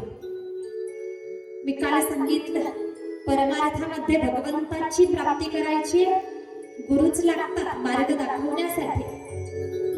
व्यवहारामध्ये सुद्धा उदरनिर्वाहासाठी काही धन कमवायचे, पैसा कमवायचा, कुटुंबाची व्यवस्था पाहायची आहे, आम्हाला शिक्षण घ्यावं लागतं, गुरूंकडनंच शिकावं लागतं. प्रत्येक गोष्टीचं ज्ञान, मग परमार्थातलं ज्ञान असू द्या किंवा व्यवहारातलं ज्ञान असू द्या, शिकण्यासाठी गुरुच लागतात. माऊली म्हणतात, गुरु तेथे ज्ञान, ज्ञानी आत्मदर्शन, दर्शनी समाधान, आधी जैसे पहा. गुरुशिवाय ज्ञान नाही. भगवान परमात्मा प्रभू रामचंद्र गुरुगृही जातात, ज्ञानार्जन करतात, विद्यार्जन करतात, आणि भगवंत आहेत, चतुरता आहे त्यांच्याकडे. गुरुजींनी शिकवावं ते ज्ञान लगेच प्रभू रामचंद्रांनी आत्मसात करावं. गुरुगृह पढन गई रघुराई. गुरुगृही गेले, ज्ञान प्राप्त केलं. प्रभू रामचंद्रांचे गुरु वसिष्ठ ऋषी गुरुकृपा प्राप्त करून घेतली. प्रभू रामचंद्र पुन्हा महाली येत आहेत, घरी येत आहेत, आणि पुढे अगदी पुढची लीला, नवे भगवंताच्या हातनं पुढे घडणार कार्य.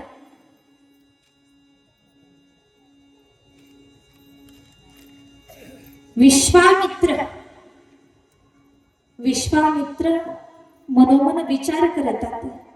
महान श्रेष्ठ ऋषी आहेत. विश्वामित्रजी मनोमन विचार करतात, आपण वारंवार यज्ञ करतो, पण यज्ञामध्ये राक्षस दैत्य वारंवार बाधा निर्माण करत आहेत. यज्ञ पूर्णत्वाला जाऊ देत नाहीत, येऊन काहीतरी अडथळा निर्माण करतात, बाधा निर्माण करतात. आणि विचार करू लागले, साक्षात परब्रह्म दशरथ नंदनाच्या रूपात अवतीर्ण झालेला आहे. आता आपण साक्षात भगवंताच्याच हातनं यज्ञाचं रक्षण करून घेऊ, भगवंतालाच आपल्या सोबत घेऊन येऊ. यज्ञ रक्षणासाठी, दैत्यांना संपवण्यासाठी विश्वामित्रांचा हा विचार. विश्वामित्र राजा दशरथाकडे येऊन पोहोचले. मनामध्ये विचार आहे, प्रभू रामचंद्रांना लक्ष्मणासहित घेऊन जायचं यज्ञ रक्षणासाठी.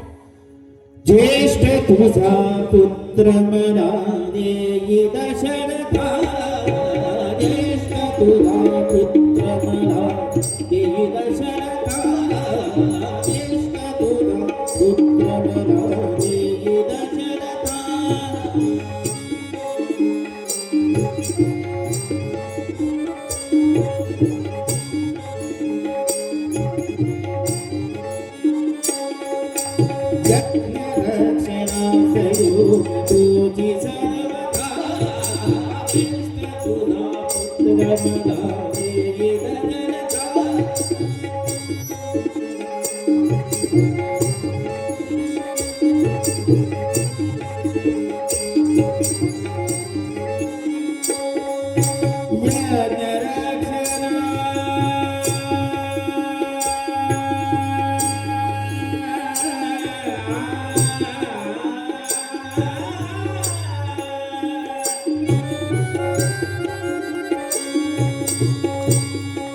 अष्टविधी मदसिपाय मायावी राधेंद्र अष्टविधी मदसिपाय ऐकवार करून यज्ञ ऐकवार करून यज्ञ ऐकवार करून यज्ञ नाही सागता तुझा पुत्र मला देवी रचना तुझा पुत्र मला देवी रचना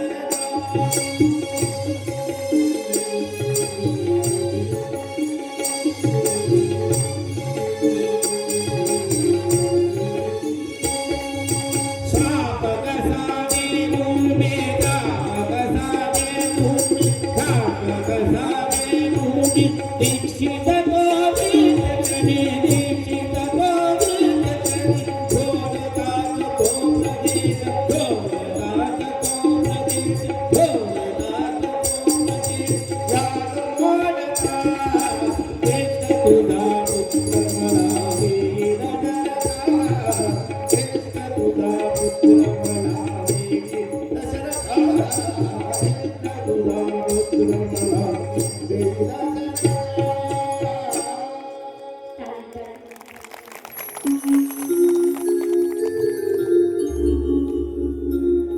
विश्वामित्र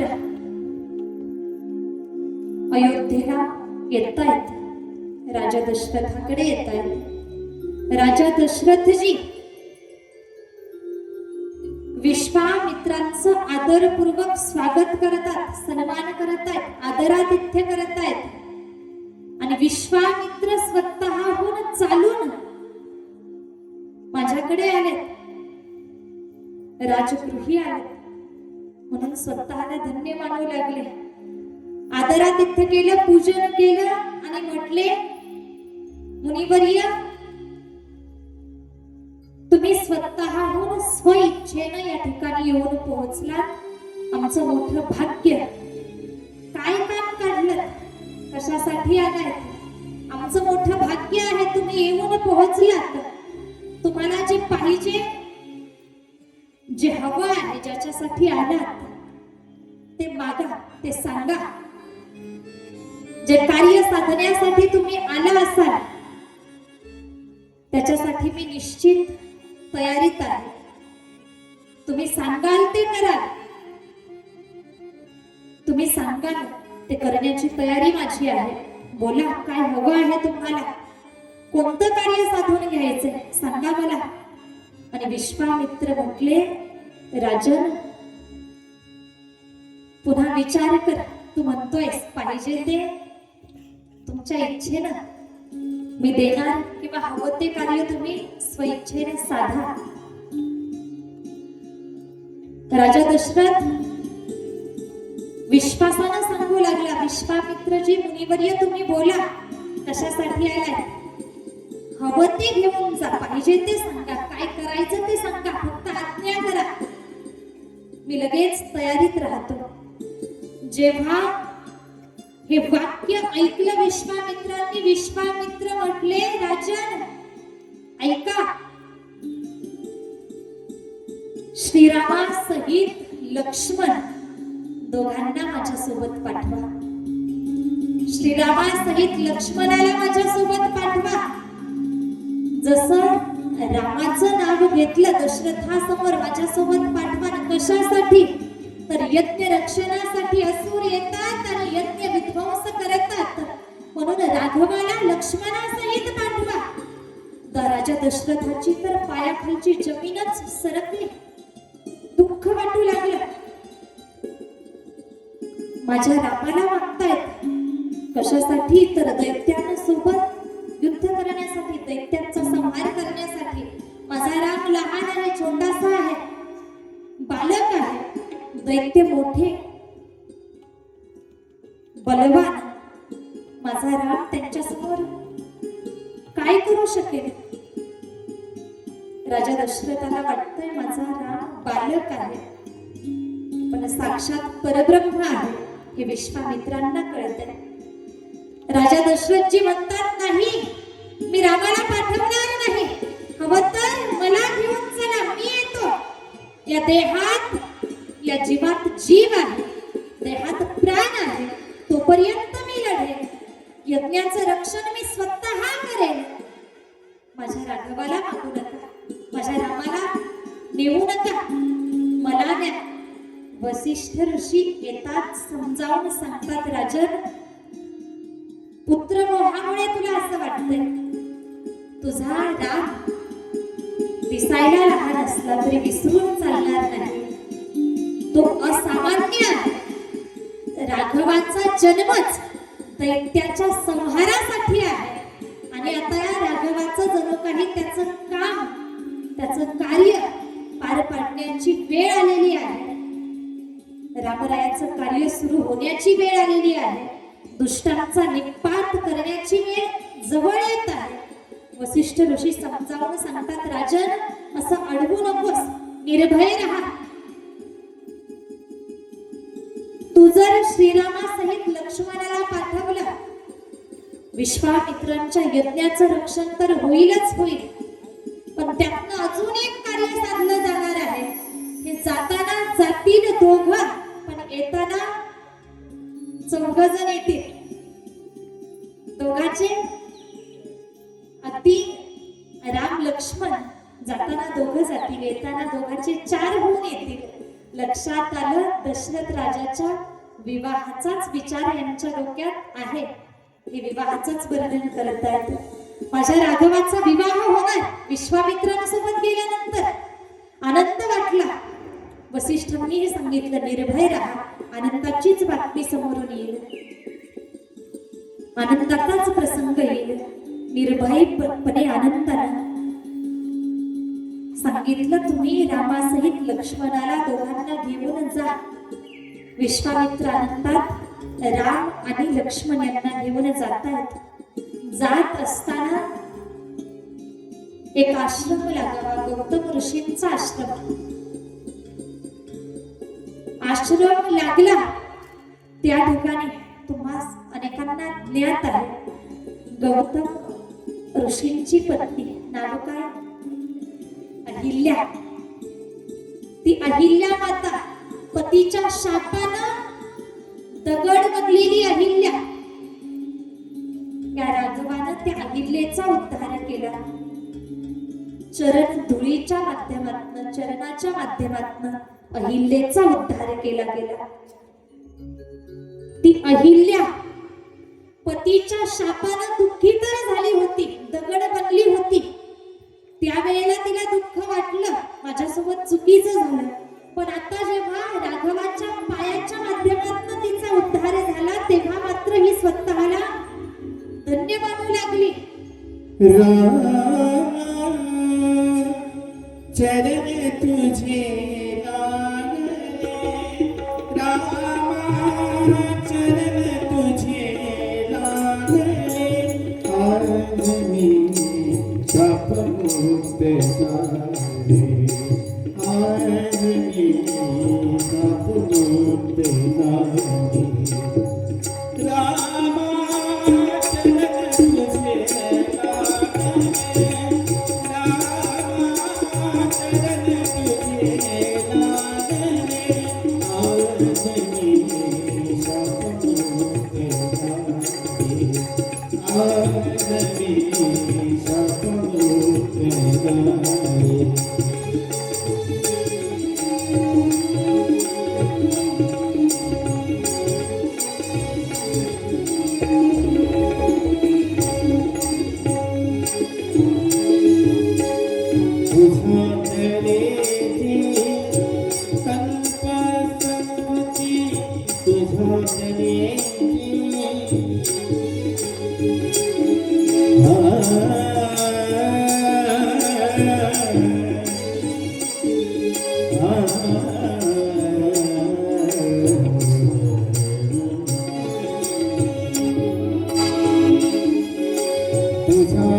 सतगुरु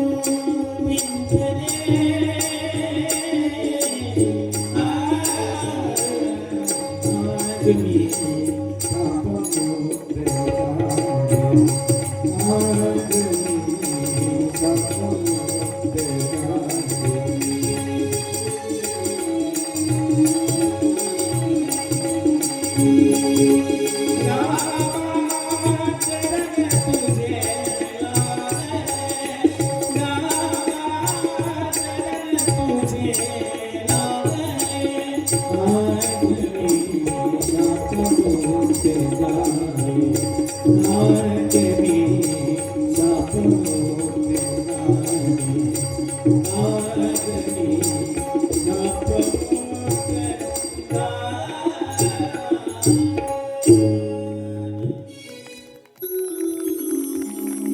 माता भगवंताचे धन्यवाद व्यक्त करू लागले. भगवंता, पतीचा शाप दुःखी वाटला, दुःख झालं शापानं, पण आता वाटतंय माझ्या पतीनं दिलेल्या शापामुळेच मला धन्यता प्राप्त झाली आहे.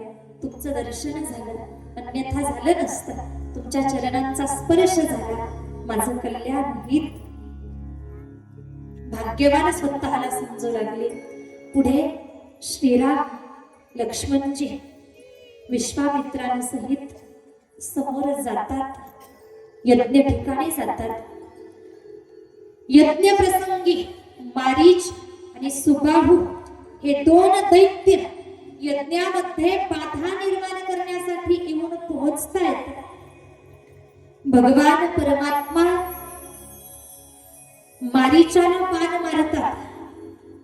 भगवंताच्या बाणानं मारीच उडून बाजूला पडतो. प्राण त्याचा जात नाही, कारण त्याचं काम अजून बाकी आहे. मारीचाला संपवलं जात नाही, पण सुबाहूला मात्र भगवंत संपवतात, राक्षसांना संपवतात, यज्ञ रक्षण करतात. त्यानंतर पुढे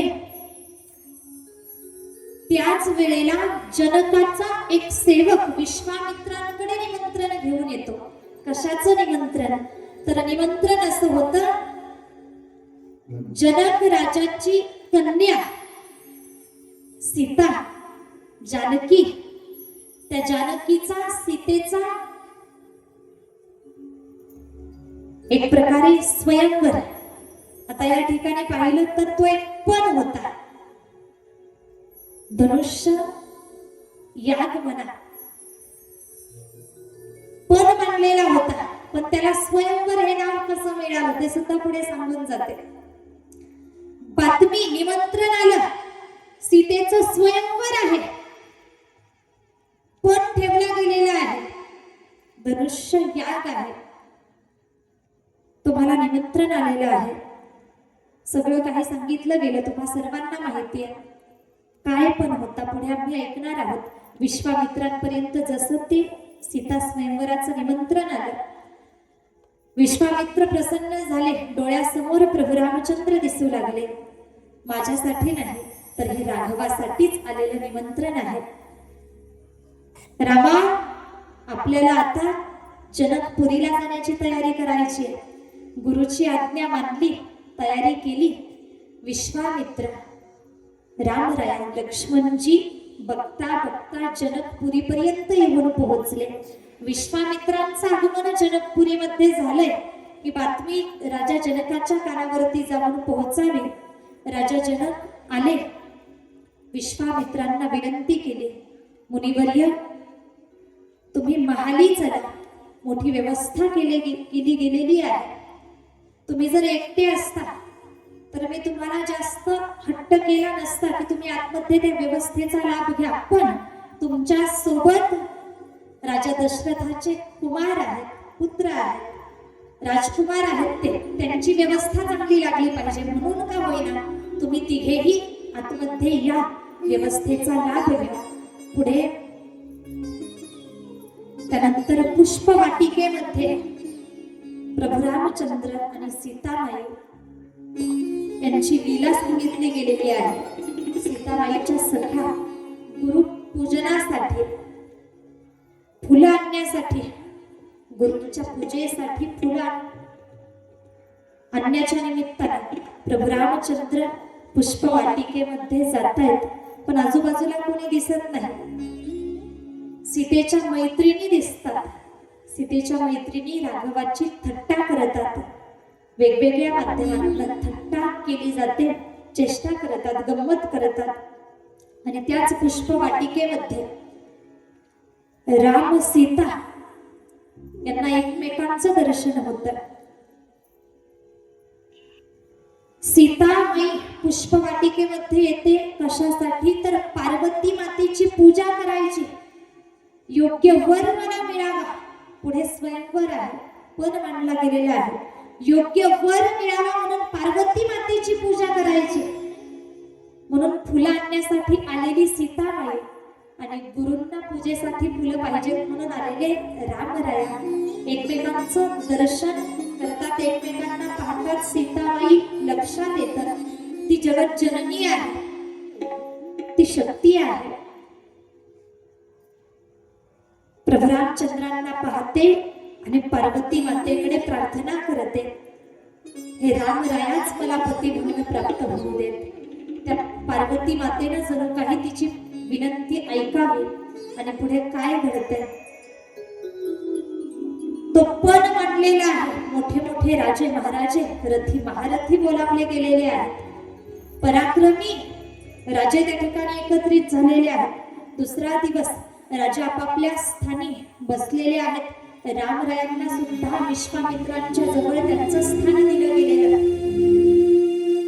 कशा प्रकारे ते स्वयंवर आता तो होता धनुष्य याग म्हणा किंवा तो धनुष्य यज्ञ पण होता. पण सीता स्वयंवर का म्हटलं गेलं तर तो पण होण्यापूर्वी अगोदरच सीतेनं मनोमन राघवाला पती म्हणून स्वीकारलं आणि पार्वती मातेकडे प्रार्थना केली की राघवालाच पती म्हणून राघवजी रामराया मला प्राप्त होऊ दे. आणि रामरायानं सुद्धा सीतेला पाहिलं, पत्नी म्हणून स्वीकारलं होतं. मीच पण जिंकणार आणि सीतेला माझी पत्नी बनवून घेणार. एक प्रकारे आता खऱ्या अर्थानं हे स्वयंवर घडून येत होतं. ते आपल्याला स्वतः या ठिकाणी प्रत्यक्षात पाहायचं. मधोमध रस्ता करा माता वर्ग, मधोमध रस्ता करा. डोळे भरून भगवंताची ही लीला आपल्याला या ठिकाणी पाहायची, झाकीला घेऊन यायचं.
परत आला. पुन्हा दुसरा राजा गेला.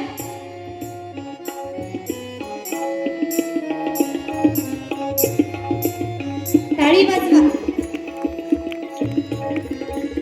राजा गेला. मी करणार हे कार्य. मी धनुष्य उचलणार, धनुष्याचं दर्शन घेतलं, शिवजींचं स्मरण केलं, उचलण्याचा प्रयत्न केला, पण धनुष्य उचलत नाही. प्रयत्न केला, अपयश आलं, निघून आला राजा. अनेको राजे आहेत आणि त्याच राजांमध्ये, विविध प्रांतांच्या राजांमध्ये एक राजा, लंकानगरीचा राजा. नाव काय त्याचं? रावण. हा दशानन रावण. रावणानं विश्वास दाखवला. रावण हसत हसत निघाला.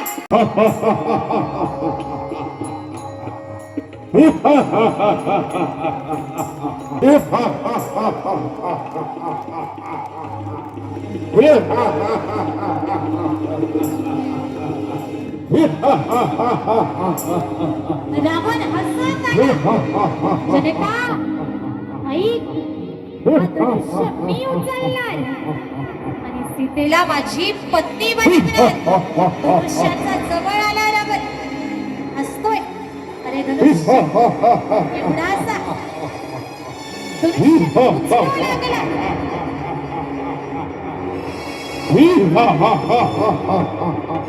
उचलण्याचा प्रयत्न करतोय. अगोदर हसत होता. बघता बघता रावणाचा चेहरा पडला.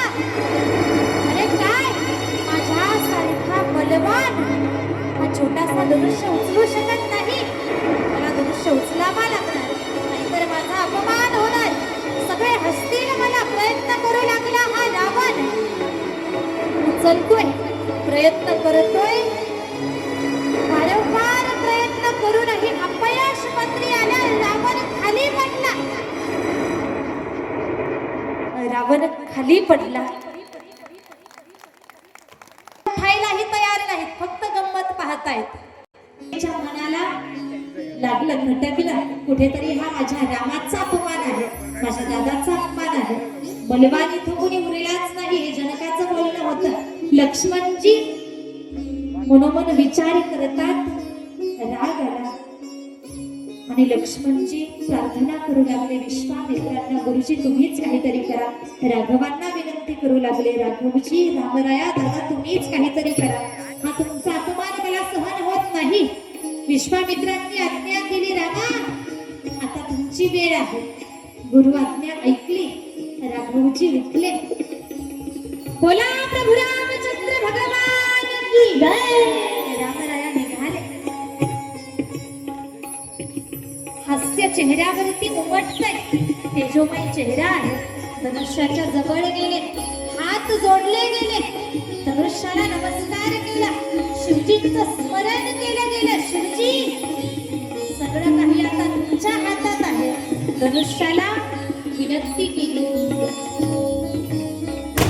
तुम्ही कृपा करा, तुमचा भार कमी करा. धनुष्य उचलण्याचा प्रयत्न करतात. राघवांनी धनुष्याला हात लावता क्षणी एका क्षणात धनुष्य उचलला गेला. बघता बघता धनुष्य उचलला, खरा उचलला, थोडासा लागला, तुकडाही पडला. एकच जय जयकार झाला. बोला प्रभू रामचंद्र भगवान की जय. सीता माता की जय. हनुमान की जय. जय जयकार झाला. सीता स्वयं वैकल्य पाहुनी रघुनंदन सावळा लाजली. सीता स्वयं वैकल्य लाजली. सीता स्वयं वैकल्य पाहुनी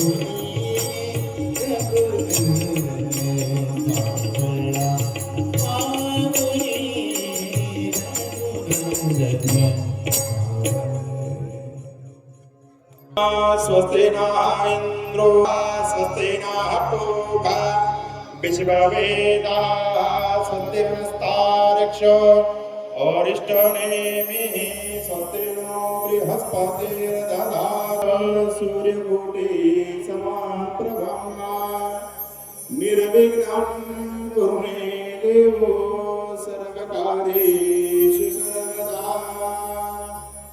वधूरचिरजीवं शुभलग्नं सावधान. स्वस्ति श्री गणनायकं गजमुखं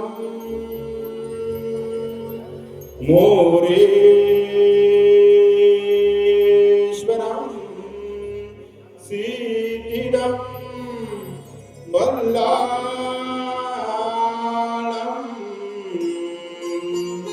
मुरुडं विनायकमहं चिन्तामणि देवरं नेन्यान्द्री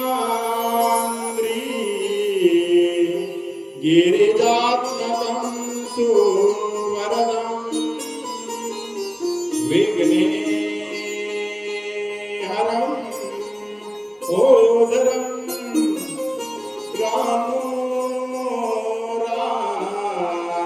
जनसंस्थितो गणपती कुर्या सदा मंगलम शुभमंगल प्रारंभी विनती करो गणपती विद्याधरा सागरा अज्ञान त्वहरण बुद्धि मति दे आराध्य मोरेश्वरा चिंता क्लेश दरिद्र दुःख अवगे देशांतरा पाठवी हेरंबा गणनायका जया तुषवी कुर्या सदा मंगलम शुभमंगल शुभमंगल सावधान राजा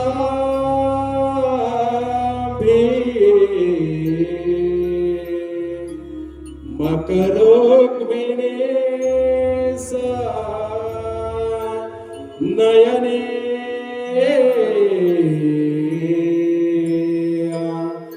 देखो निचिंता करी ही कन्या सगुणा वरा नुपवरा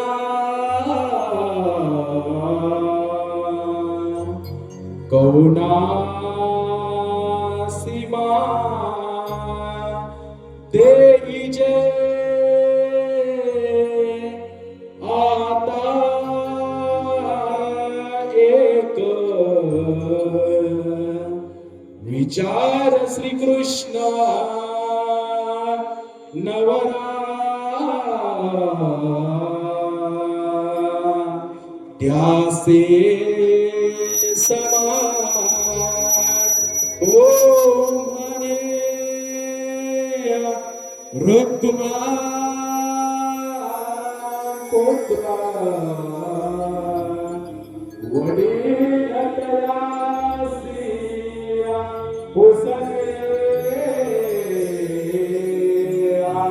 पुर्या सदा मंगलम शुभमंगल सावधान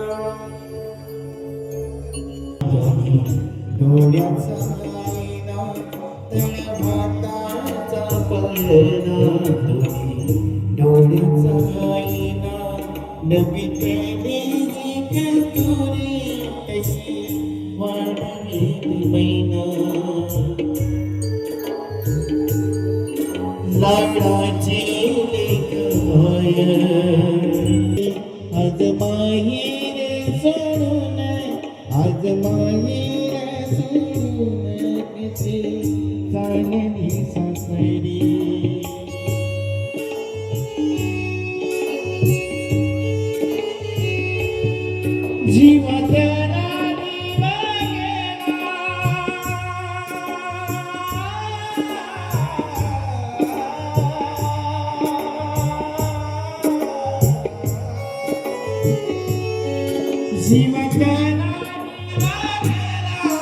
जीवाच्या तुम्ही चालली आता तुम्ही माया बाप आता तुम्ही माया बाप तिच्या जीवनाने होतो तुला पाठवी तराणे जीवनाने तुला पाठवी तराणे एका डोळ्यात आनंद एका डोळ्यात आनंद एका डोळ्यातल पाणी एका डोळ्यातल पाणी